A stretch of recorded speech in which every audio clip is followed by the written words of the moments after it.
Greetings and welcome to the Faith Seeking Freedom podcast.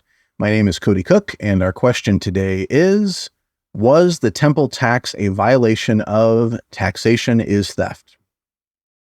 So a little more background. An anonymous inquirer writes, I'm an anarchist and a Christian and align very strongly with everything coming out of the Christians for Liberty network, which I followed for quite some time. I even bought several copies of Faith Seeking Freedom to hand out to staff at my church. Hey, thanks, Anonymous. Appreciate that. I would appreciate some insight on a question that I've been wrestling with recently. Since God instructed the Israelites to pay a temple tax, and God cannot be guilty of sin, is the Libertarian slogan, taxation is theft, heresy? Good question, Anonymous. Hopefully I can help you answer it today. So there are perhaps two ways that I might answer this question. The first would be to point out that Israel was a covenant community. Its people pledged their loyalty to God when he took them out of Egypt, and they did so on more than one occasion. In Deuteronomy 31, God actually commands the law to be read to the people regularly so that they would understand the terms of the covenant.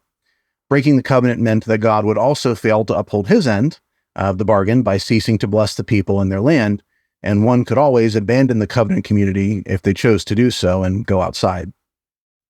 Joshua 24 gives one example of this covenant affirmation. In it, Joshua speaks to Israel's tribes and says, if serving the Lord seems undesirable to you, then choose for yourselves this day whom you will serve, whether the gods that your ancestors served beyond the Euphrates or the gods of the Amorites in whose land you are living. But as for me and my household, we will serve the Lord.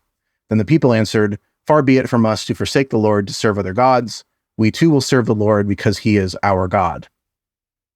But perhaps more importantly, libertarianism is essentially a horizontal philosophy. It gives guidelines for how human beings should interact with each other based on natural law principles.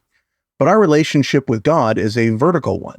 God is our creator, lawgiver, and judge, can bind us to requirements that no other human being can because, well, they aren't God.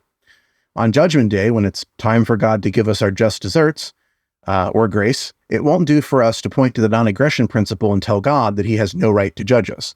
As God, he has every right to judge us. It's our fellow men that must abide by the non-aggression principle and cannot initiate force or violence against us. So, when God told his covenant people Israel to pay the temple tax, that was his prerogative. God can command us to do things that our fellow man has no right to. So what's the point? God commanded ancient Israel to pay tithes to support its religious system and those who were in need. But as libertarians, we affirm that taxation is theft. Is this contradictory? Well, no, because when we say taxation is theft, we are saying that it's wrong for humans to steal from one another. But God has the right to command from his creatures anything he thinks is right. And this goes double for Israel since he made a covenant with them and they agreed to its terms.